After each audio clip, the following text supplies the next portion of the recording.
Hey everyone, and welcome back to another video. In this video, I'm going to show you how to use the Sam's Club app for in-store pickup. Now, this video is going to be particularly useful for individuals. Let's say that you want to go ahead and pick something up from the Sam's Club that is nearest to you.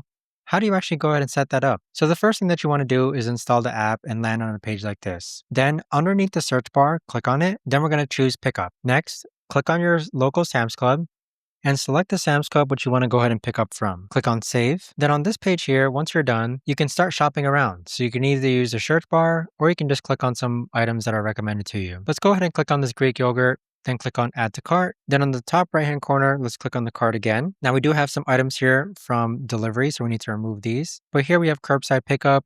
Click on checkout and then go ahead and set a time which you want to go ahead and do curbside pickup. Then afterwards, this is the checkout page where you just want to double check and make sure that everything is correct and then click on slide to pay. But that right there, guys, is the best and easiest way that I know of to actually go ahead and use the Sam's Club app for curbside pickup. If you guys know of a better or easier way to actually do this, let me know in the comments down below. I would love to know. Thanks so much for watching, everyone, and I'll see you guys all in the next video.